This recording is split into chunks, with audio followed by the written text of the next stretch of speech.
Hello दोस्तों, स्वागत है आप सभी का अपने यूट्यूब चैनल एजुकेशन अड्डा पर। दोस्तों मैं हूं मनीष शर्मा और आज की इस वीडियो में हम बताएंगे एसएससी जीडी 2021 के 17 नवंबर के सभी शिफ्ट में जितने भी मैथ के सवाल पूछे गए हैं उन सभी को। चलिए बने रहिए वीडियो के अंत तक। दोस्तों अगर आप इस चैनल पर नए हैं तो चैनल को सब्सक्राइब कर लीजिए और बेल आइकन दबा करके ऑल नोटिफिकेशन सेट कर लीजिए ताकि मेरे हर क्लास का नोटिफिकेशन आपको मिलता रहेगा। ठीक है, और पीडीएफ के लिए हमारे टेलीग्राम चैनल का लिंक नीचे डिस्क्रिप्शन बॉक्स में दे दिया गया है, तो आप वहां से ज्वाइन कर सकते हैं। आज का क्लास बहुत ही मजेदार होने वाला है, तो बने रहिए। ठीक है, तो शुरू करते हैं फटाफट से बिना देरी किए हुए।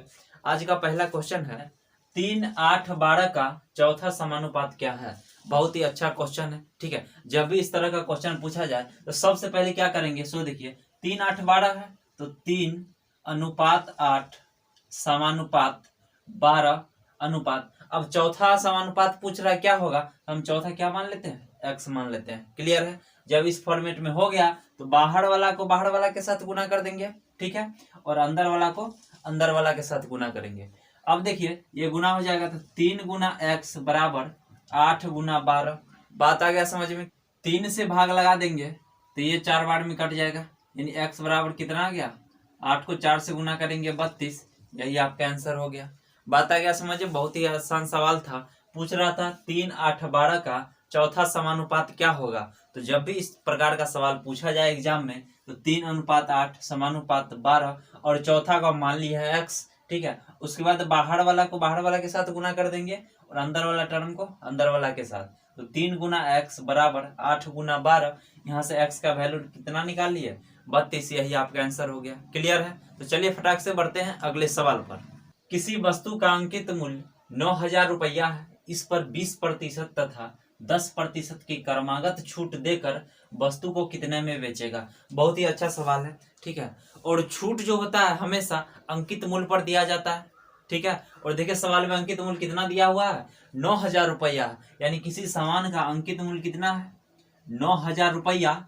ठीक है, और देखिए कह रहा है इस पर पहले जो है 20% का छूट देता है। 20% छूट का मतलब क्या हो जाएगा, 80%, और प्रतिशत के लिए बट्टा में 100। क्लियर है, फिर कह रहा है दोबारा में 10% का छूट दे रहा, तो कितना हो जाएगा 90, और प्रतिशत के लिए बट्टा में 100। क्लियर है, 2 जीरो से 2 जीरो कट गया, 1 जीरो ये और 1 जीरो ये दोनों कट गया। अब देखिए सबको गुना कर देंगे तो 9 को 9 से गुना करेंगे 81, 81 को 80 से गुना कर देंगे, कितना हो जाएगा 6480 रुपया। यही आंसर हो गया। बात आया समझ में, यानी कितना में बेचेगा 9,000 का सामान, 6480 रुपया में। 2 डिस्काउंट देने के बाद पहला 20% और दूसरा 10%। ठीक है, फिर किसी वस्तु को 60 रुपया में बेचने पर हानि वस्तु को 80 रुपया में बेचने पर लाभ के समान है, तो वस्तु पर लाभ या हानि का उपरोक्त प्रतिशत है। बहुत ही अच्छा सवाल है। ठीक है, मान लीजिए किसी वस्तु का ये क्रय मूल्य है। ठीक है, पहले कहा जो 60 रुपया में बेचने पर हानि वस्तु के 80 रुपया में बेचने पर लाभ के समान है, यानी इसको अगर 60 रुपया में बेचेगा तो जो हानि होगा वो 80 रुपया में बेचने पर लाभ के बराबर हो जाएगा। बताया समझ में, ये सीपी। अब देखिए क्रय मूल्य कितना हो जाएगा। ठीक है, जो 60 रुपया में बेचेगा तो हानि हो जाएगा और 80 रुपया में बेचेगा तो लाभ हो जाएगा। तो ये दोनों के बीच में ना होगा, 60 और 80 के बीच में होगा, यानी क्रय मूल्य कितना हो जाएगा 70। क्रय मूल्य कितना हो गया 70। अब 70 का सामान 60 में बेचेगा तो 10 रुपया का हानि होगा। अगर यही 70 का सामान 80 में बेचेगा तो 10 रुपया का लाभ भी होगा, यानी लाभ और हानि बराबर हो गया ना। बात आ गया होगा समझ में। तो देखिए क्या पूछ रहा था, लाभ या हानि का उपरोक्त प्रतिशत है, प्रॉफिट या लॉस का। तो देखिए 70 का सामान 60 में बेचेगा तो 10 रुपया का हानि होगा, और यही 70 का सामान अगर 80 में बेचेगा तो 10 रुपया का लाभ होगा, यानी प्रॉफिट और लॉस 10 रुपया का कितना पर 70 पर, तो बट्टा में 70, प्रतिशत के लिए 100% से गुना। क्लियर है, अब देखिए 0 से 0 कट गया, इसको क्या लिख सकते हैं 14.2/7%। यही आंसर हो गया। क्लियर है, तो चलिए बढ़ते हैं फटाक से अगले सवाल पर। 3 संख्याओं का अनुपात 3:4:5 है और उनके वर्गों का योग 1250 है, तो संख्याओं का योग है। बहुत ही अच्छा सवाल है। देखिए जब भी इस तरह का सवाल पूछा जाए क्या है, सबसे पहले 3 संख्या का रेशियो दिया हुआ 3, 4 और 5 है। पहला संख्या कितना हो जाएगा 3x ले लेते हैं, दूसरा का 4x हो गया और तीसरा का 5x हो जाएगा। क्लियर है, अब कहा उनके वर्गों का योग दिया हुआ है 1250 का, 9x² प्लस 4x को बढ़ करेंगे तो कितना हो जाएगा 16x² प्लस 5x को बढ़ करेंगे 25x²। अब सभी का योग दिया हुआ कितना 1250 है, तो 1250 अब इस सभी को जोड़ेंगे कितना हो जाएगा 50x² बराबर 1250 हो गया। क्लियर है। अब एक से भाग लगा देंगे इसमें, x² बराबर कितना हो जाएगा 25। अब इधर स्क्वायर है बराबर किधर आएगा तो रूट हो जाएगा, x का वैल्यू कितना आ गया 5 आ गया। कोई दिक्कत नहीं है। अब सवाल में देखिए कहा संख्याओं का योग, अब योग पूछ रहा है संख्याओं का, तो टोटल कितना हो जाएगा 3x है, 4x और 5x है। जब तीनों को जोड़ेंगे कितना होगा 12x हो जाएगा। अब देखिए 12 गुना x का वैल्यू कितना है 5 है, 5 से गुना कर देंगे कितना आ गया 60। यही आपका आंसर हो गया। बात आया समझ में। तो चलिए बढ़ते हैं फटाक से अगले सवाल पर। क्वेश्चन है यदि एक संख्या का 12.5% स्वयं में जोड़ा जाता है तो परिणाम 81 हो जाता है, तो मूल संख्या ज्ञात कीजिए। ठीक है। 12.5% का मतलब क्या है सबसे पहले ये जान लेते हैं। 12.5% है। देखिए इसको पूर्णांक तोड़ेंगे तो 12 को 2 से गुना करके ऊपर वाला में जोड़ेंगे तो 12 दूनी 24 और 1 25 बट्टा 2%। तो प्रतिशत के लिए बट्टा में 100 यानी 2 जीरो। क्लियर है। 25 से भाग लगा दिया यानी कितना आ गया 1/8। बात आ गया समझ में। 12.5% का मतलब क्या 1/8 हो जाएगा।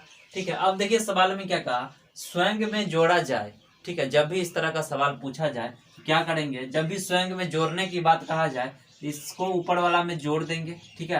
तो कितना हो जाएगा ये 8 और 1 9/8। इसी का वैल्यू कितना दिया हुआ 81। क्लियर। तो 1 का निकाल दीजिए। देखिए 9 से भाग लगा देंगे 9 बार में, तो 1 का वैल्यू कितना हो जाएगा 9 को 8 से गुना करेंगे 72। यही आंसर हो गया।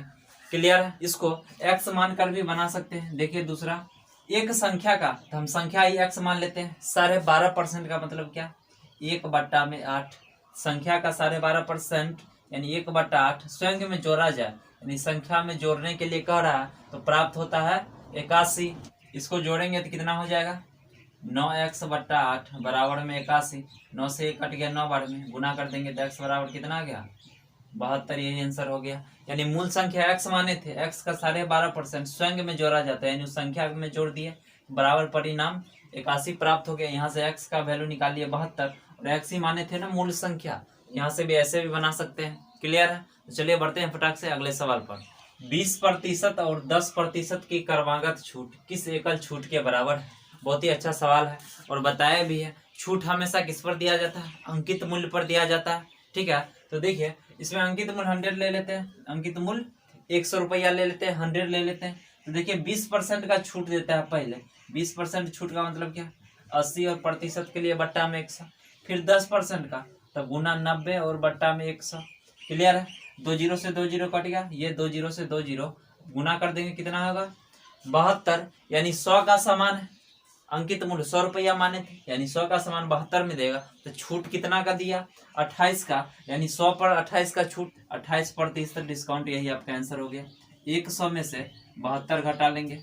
बात आ गया समझ में। क्लियर है। चलिए फटाक से बढ़ते हैं अगले सवाल। राम और श्याम की आयु का अनुपात 5:8 है। यदि वर्तमान आयु का योग 26 वर्ष है तो राम की आयु निकाले। बहुत ही अच्छा सवाल है और आसान भी है। ठीक है। देखिए इसमें राम और श्याम दोनों का आयु का रेशियो दे दिया कितना 5:8 है। और कहा जो वर्तमान आयु का योग कितना है 26 है। वर्तमान आयु का योग 26 है लेकिन रेशियो में आयु का योग कितना हो जाएगा 5 और 8 दोनों को जोड़ेंगे 13 यानी रेशियो में 13। पूछ किसका रहा है राम का, तो राम का रेशियो में कितना है 5, तो गुना कर देंगे इससे। क्लियर। ये डायरेक्ट राम का निकल जाएगा। बात आया समझ में। ठीक है। 13 से भाग लगा देंगे 13 दूनी 26 यानी कितना हो गया 10 वर्ष। यही आंसर हो गया। क्लियर है। तो चलिए बढ़ते हैं अगले सवाल पर। बहुत किसी आयत का परिमाप 56 सेंटीमीटर है और लंबाई 15 सेंटीमीटर है तो आयत का क्षेत्रफल क्या है। बहुत ही अच्छा सवाल है। ठीक है। और आयत का परिमाप क्या होता है 2 × L + V यानी 2 × लंबाई प्लस चौड़ाई होता है। ठीक है। तो सबसे पहले परिमाप देखिए क्या होता है। आयत का परिमाप होता है 2 × L + V यानी लंबाई या प्लस में चौड़ाई। क्लियर है। अब सवाल में परिमाप ही दिया हुआ है 56 सेंटीमीटर है। देखिए 2 × लंबाई कितना दिया हुआ 15 सेंटीमीटर प्लस चौड़ाई हम निकाल लेते हैं बराबर में कितना दिया हुआ 56 सेंटीमीटर परिमाप। क्लियर हो गया। बात आ गया समझ में। अब देखिए 2 से भाग लगाएंगे कितना बार में कटेगा 28 बार में। अब देखिए 15 प्लस में है, बराबर को उधर ले जाएंगे, माइनस में हो जाएगा, तो चौड़ाई कितना निकल जाएगा, 28 माइनस 15 यानी 13। ठीक है, चौड़ाई पता चल गया 13 है, लंबाई कितना है 15 सेंटीमीटर है। तो पूछ रहा है क्षेत्रफल क्या होगा, तो क्षेत्रफल बराबर क्या होता है, लंबाई गुने चौड़ाई। तो क्षेत्रफल निकालना है, क्षेत्रफल क्या होता है, लंबाई गुने चौड़ाई। ठीक है, देखिए लंबाई कितना है 15 दिया हुआ है और चौड़ाई 13 निकाले। क्लियर, दोनों को गुना कर देंगे कितना हो जाएगा 195, यही आंसर हो गया। बात आ गया समझ में, कोई दिक्कत नहीं है। तो चलिए बढ़ते हैं अगले सवाल पर। 36 और 121 के मध्य अनुपाती तथा 2 एवं 11 के तीसरे समानुपाती का अनुपात कितना है। मध्य अनुपाती निकालना है तो रूट अंडर AC हो जाएगा। ठीक है, और तृतीय अनुपाती क्या होता है, B² अब बट्टा में ये होता है। जब भी मध्य अनुपाती निकालना रहे तो रूट अंडर AC होगा, और तृतीय अनुपाती के लिए B² अब बट्टा में। ठीक है, तो कुछ नहीं करना है, देखिए रूट अंडर 36 गुना 121 हो जाएगा। क्लियर है, अनुपात B² बट्टा में तो कितना होगा 11 गुना 11 और बट्टा में A 2 हो जाएगा। बात आ गया समझ में। अब देखिए यहाँ से वर्गमूल इसका करेंगे तो 6 निकल जाएगा, 11 अनुपात 11 गुना 11 बट्टा में 2। क्लियर है, अब देखिए 11 से 11 कट गया, अब इसको गुना कर देंगे तो ये 12 अनुपात 11, यही आपका आंसर हो गया।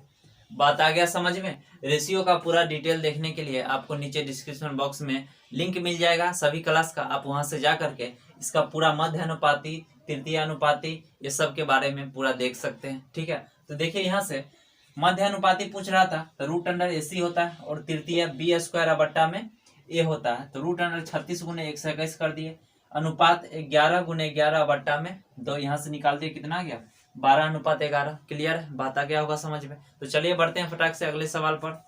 एक किसी कार्य के 2/5 भाग को 8 दिन में, 20 समान कार्य के 1/3 भाग को 5 दिन में कर सकता है, कितने दिनों में वे एक साथ पूरे काम को पूरा करते हैं। बहुत ही अच्छा सवाल है। देखिए क्या कहा, ये जो है किसी काम के 2/5 भाग को, ये जो है 2/5 भाग को कितना दिन में करता है, 8 दिन में करता है। ठीक है, 2/5 भाग को 8 दिन में, तो देखिए 2 से कट गया 4 बार में, यानी ये कितना दिन में करेगा 20 दिन में, क्रॉस गुना कर दिए। क्लियर हो गया। अब देखिए कहा B जो है समान कार्य के 1/3 भाग को, यानी B जो है 1/3 भाग को कितना दिन में करता है 5 दिन में। क्लियर है, तो B का कितना दिन लगेगा, टोटल 15 दिन हो जाएगा। बात आया समझ में। अब देखिए कहा दोनों साथ मिलकर कितना दिन में काम करेगा, दोनों साथ मिलकर ना A और B। तो देखिए जब भी इस टाइप का सवाल पूछा जाएगा, 2 आदमी का चर्चा रहेगा, दोनों साथ मिलकर, तो क्या करेंगे, दोनों को गुना कर देंगे, A 20 दिन में, B 15 दिन में, और नीचा में दोनों को जोड़ देंगे 20 + 15। क्लियर है, अब देखिए 20 गुना 15 बट्टा ये कितना हो जाएगा 35। ठीक है, अब 5 से भाग लगाते हैं तो 5 से 7 बार में कट जाएगा, 5 से ये 3 बार में। अब 20 को 3 से गुना करेंगे 60/7 आ गया, इसको पूर्णांक में क्या लिख सकते हैं 8 पूर्णांक 4/7। क्लियर हो जाएगा आंसर। ठीक है, फिर से एक बार समझते हैं। देखिए कहा एक किसी कार्य के 2/5 भाग को 8 दिन में, ये जो है 2/5 भाग को 8 दिन में, तो यहाँ से A का निकालिए कितना दिन लगा 20 दिन लगा। क्लियर है, अब कहा B के समान कार्य के 1/3 भाग को, 1/3 भाग को 5 दिन में करता है, तो पूरा काम 15 दिन में कर देगा।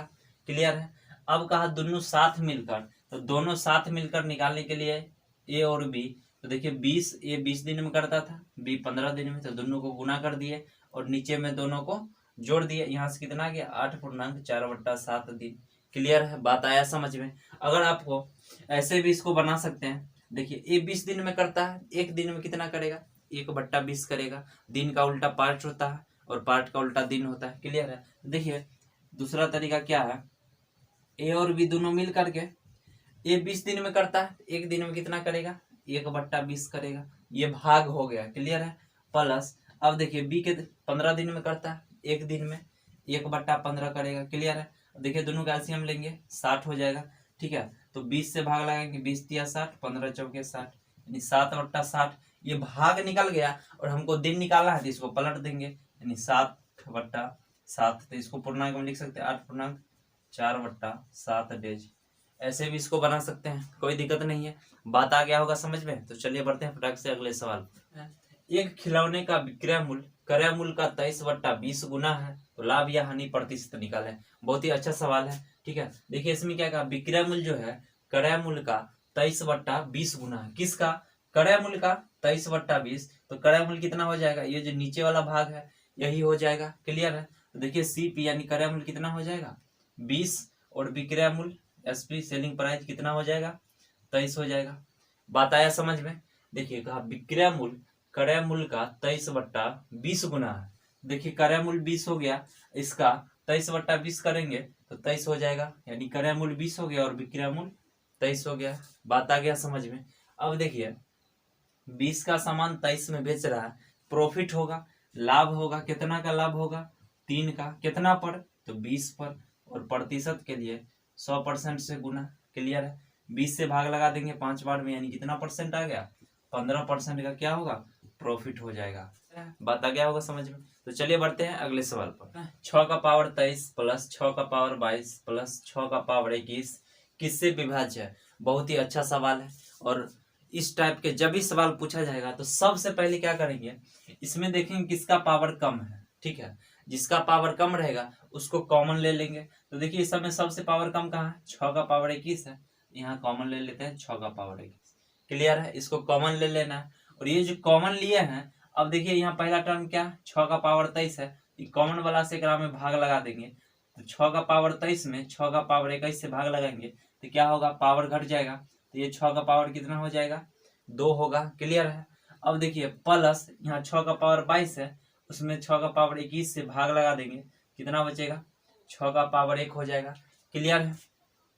और यहाँ क्या होगा, पावर सेम है ऊपर नीचा, तो क्या हो जाएगा 6 का पावर 0 हो जाएगा। बात आया समझ में? क्लियर है? अब देखिए यहाँ से 6 का पावर 21, 6 का स्क्वायर 36 हो जाएगा, प्लस 6 होगा, और 6 का पावर 0 है, इसका मान 1 हो जाएगा। क्लियर? बात आ गया समझ में? अब देखिए 6 का पावर 21 गुना 36 प्लस 6 प्लस 1, तीनों को जोड़ेंगे तो कितना हो जाएगा 43 हो जाएगा। बात आया समझ में? फिर से एक बार समझते हैं। देखिए पहले इस टाइप का जब भी सवाल पूछा जाएगा तो सबसे पहले क्या करेंगे, इस सब में से जिसका पावर कम होगा उसको कॉमन ले लेंगे। देखिए सब में से सबका पावर कम किसका था, 6 का पावर 21, तो इसको कॉमन ले लिए। ये जो कॉमन टर्म है 6 का पावर 23 है, पहले इसमें भाग देंगे। ठीक है, भाग देंगे तो क्या बच जाएगा 6 का पावर 2 हो जाएगा, 23 में से 21 घटा लेंगे। क्लियर है? फिर इसे भाग देंगे इसमें तो 6 का पावर 1, फिर इसमें भाग देंगे तो पावर 0 हो जाएगा। क्लियर है? अब यहाँ से देखिए 6 का स्क्वायर 36 हो गया, 6 एकम 6 और प्लस 1। क्लियर? अब 6 का पावर 21 गुना 43, पूछ रहा था किससे विभाज्य, तो 43 से विभाज्य हो जाएगा ये पूरा पूरा। बात आया समझ में? देखिए इसको अगर हम 43 से विभाज्य करेंगे तो 6 का पावर 21 गुना 43 बट्टा में 43 होगा, ये पूरा पूरा काट देगा। क्लियर है? या फिर 6 का पावर 1 से भी विभाज्य हो जाएगा, 2 3 सारे से विभाज्य हो जाएगा। ठीक है, यहाँ आपका आंसर कितना हो जाएगा 43 43। क्लियर है? तो चलिए बढ़ते हैं फटाक से अगले सवाल पर। एक पंखा 37.5% की छूट पर बेचा जाता है, यदि पंखे का अंकित मूल्य 7200 रुपया है तो पंखे का विक्रय मूल्य क्या होगा? बहुत ही अच्छा सवाल है। ठीक है, और छूट जो है हमेशा अंकित मूल्य पर ही दिया जाता है। अंकित मूल्य यहाँ कितना दिया हुआ है 7200 रुपया दिया हुआ है। ठीक है, और देखिए 37.5% का छूट, सबसे पहले इसके बारे में समझते हैं। 37.5%, इसका मतलब क्या होता है, जब इसको तोड़ेंगे तो कितना आएगा 3/8। 37.5% यानी 3/8। क्लियर है? अब देखिए छूट दे रहा है ना, तो छूट देने की बात कहा जाए, ठीक है, तो ये ऊपर वाला घटा लेंगे नीचे वाला में से। क्लियर है? तो देखिए अंकित मूल्य पर छूट दिया जाता है, अंकित मूल्य कितना है 7200 रुपया है, अंकित मूल्य है 7200 रुपया दाम है। अब कहा 37.5% का छूट पर बेचा जाता है। ठीक है, तो 3/8, तो इसको घटा लेंगे तो कितना हो जाएगा 5/8। क्लियर है? 8 से इसको भाग लगा देंगे, ये 912 में, तो 900 गुना 5 कितना हो गया 4500 रुपया। यही हो गया आंसर। बात आया समझ में? फिर से एक बार समझते हैं। देखिए कहा एक पंखा 37.5% की छूट पर बेचा जाता है। 37.5% का मतलब कितना 3/8। क्लियर है? अब कहा पंखे का अंकित मूल्य 7200 रुपया है, तो जो डिस्काउंट दिया जाता है छूट वो हमेशा अंकित मूल्य पर दिया जाता है। ठीक है, तो 3/8 है, तो छूट देना है, क्या करेंगे ऊपर वाला टर्म को घटा लेंगे तो कितना हो जाएगा 5/8, अंकित मूल्य 7200 रुपया, और डिस्काउंट कितना का 37.5% का छूट दे रहा है, यानी 5/8 हो जाएगा। 8 से भाग लगा दिए, 900 गुना 5 यानी कितना रुपया होगा, 4500 रुपया। क्लियर हो गया। तो चलिए बढ़ते हैं अगले सवाल पर। दो अंकों की संख्या के अंकों का योग 10 है। अंकों को उलटकर बनाई गई संख्या वास्तविक संख्या से 18 कम है, तो वास्तविक संख्या निकाले। ठीक है, 4 ऑप्शन दिया हुआ। इस टाइप के सवाल को ऑप्शन से तुरंत कर लेना है सेकेंडों में। ठीक है, देखिए पहला क्या कंडीशन है, दो अंकों की संख्या के अंकों का योग 10 है। तो देखिए यहाँ 6 4 10 है, 6 4 10 है, 8 2 10, 8 2 10। ठीक है, सभी में 10 आ रहा है पहला। पहले हम ऑप्शन ले लेते हैं, बाय ऑप्शन नंबर ए लेते हैं। ठीक है, ए में देखिए कितना दिया हुआ है, 64। वास्तविक संख्या 64 मान लेते हैं। तो पहला क्या कर रहा है, अंकों का योग 10 होना चाहिए। तो 6 और 4 दोनों को जोड़ेंगे, अंकों का योग 10 हो गया। अब क्या कहा, अंकों को उलटकर बनाई गई संख्या, इसको उलटकर यानी जब इसको उल्टेंगे तो ये कितना हो जाएगा, 4 और 6 यानी 46 हो जाएगा। क्या कहा, वास्तविक संख्या से 18 कम है। तो वास्तविक संख्या 64 था, इसको पलटा गया तो कितना बन गया, 46। तो कितना कम है देखते हैं। तो 64 में से 46 घटाएंगे कितना होगा, 18 कम है। ठीक है, यानी ये भी ऑप्शन नंबर आपका कौन हो जाएगा, ये नंबर 64 आंसर हो जाएगा वास्तविक संख्या। क्लियर है। देखिए दोनों का योग कितना 10 है, इसको पलट कर बनाए तो 46 बन गया, तो ये 18 कम है। क्लियर, तो वास्तविक संख्या कितना हो गया, 64। ठीक है, इस सब सवाल को बाय ऑप्शन ही कर लेने में फायदा है, आसानी से सेकेंडों में बन जाएगा। तो चलिए बढ़ते हैं अगले सवाल। वह छोटी सी छोटी संख्या ज्ञात करें जिसे 6 14 तथा 28 से पूरी तरह विभाजित हो जाती है। ठीक है, बहुत ही अच्छा सवाल है। जब भी इस तरह का सवाल पूछा जाए, छोटी से छोटी संख्या ज्ञात करना हो जो 6 14 तथा 28 से पूरा तरह विभाजित हो जाना चाहिए, तो क्या करेंगे, सबसे पहले इसका एलसीएम निकाल देंगे, वही आंसर हो जाएगा। ठीक है, देखिए 6 14 और 28, इसका एलसीएम निकालेंगे तो कितना हो जाएगा, 84। यही आंसर हो गया। बात आया समझ में। 4 अंकों की सबसे छोटी संख्या क्या है जो 2 3 4 और 6 से पूर्णतः विभाजित हो। बहुत ही अच्छा सवाल है। ठीक है, ये सवाल जब भी इस टाइप का सवाल पूछा जाएगा तो सबसे पहले क्या करेंगे, क्या करना, 2 3 4 और 6 से पूर्णतः विभाजित होना चाहिए। सबसे पहले ये जो संख्या दिया हुआ है इसका एलसीएम निकाल लेंगे। ठीक है, 2 3 4 और 6, ये सब का एलसीएम कितना हो जाएगा, 12 होगा। क्लियर है। अब देखिए सवाल में क्या कहा था, 4 अंकों की सबसे छोटी संख्या, तो 4 अंक का सबसे छोटी संख्या कौन हो जाएगा, 1000। इस 1000 में 12 से भाग लगाएंगे। क्लियर है। तो देखिए कितना बार में कटेगा, 8 बार में, तो 96 हो गया। ठीक है, यहाँ से घटाएंगे इसको कितना आएगा, 3 बार में लगेगा, 12 तिया 36, तो कितना शेष बचेगा, 4 शेष बचेगा। अब देखिए सवाल में क्या कहा था, जो पूर्णतः विभाजित हो, लेकिन यहाँ तो शेष 4 बच गया।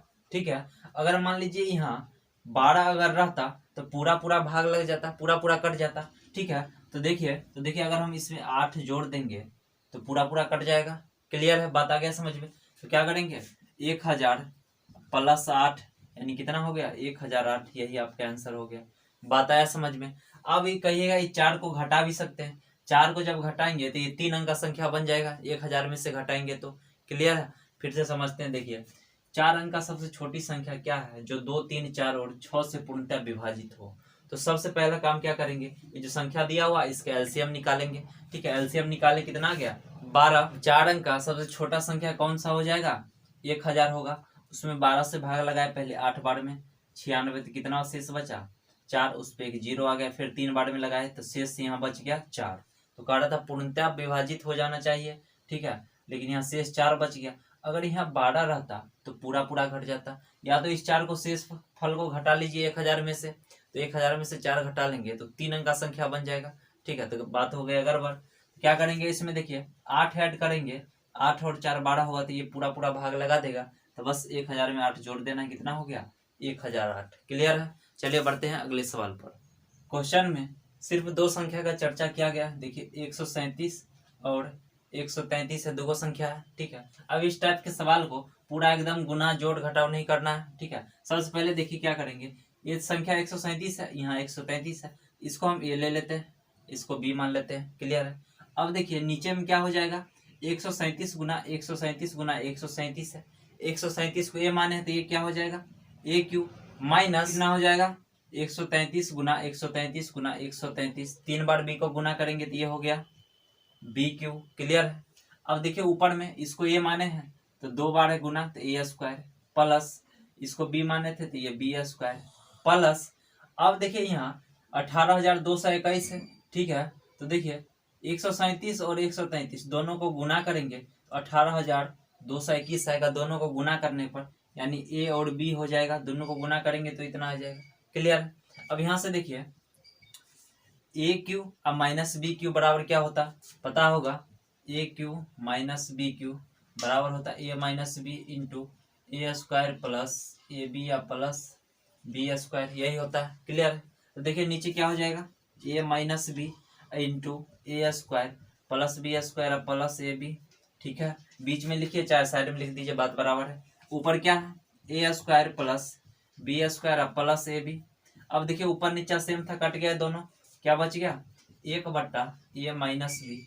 1 ए क्या माने थे 137, अब माइनस 133 तो कितना हो जाएगा 1/4, यही आंसर हो गया। बात आया समझ में, क्लियर है। इसको ए मान लिया, इसको बी मान लिया, फिर नीचे क्या आ गया A cube minus B cube, ऊपर में A square plus B square plus A B, ठीक है। अब देखिए दोनों को गुना करेंगे 137 और 133 को, तो इतना आ जाएगा, ठीक है। अब यहाँ से देखिए A cube minus B cube बराबर क्या होता है, A minus B into A square plus B square plus A B. Clear है। ऊपर भी सेम था, ऊपर नीचे कट गया, क्या बचा सिर्फ 1 ए माइनस बी, यहाँ से कितना आ गया 1/4।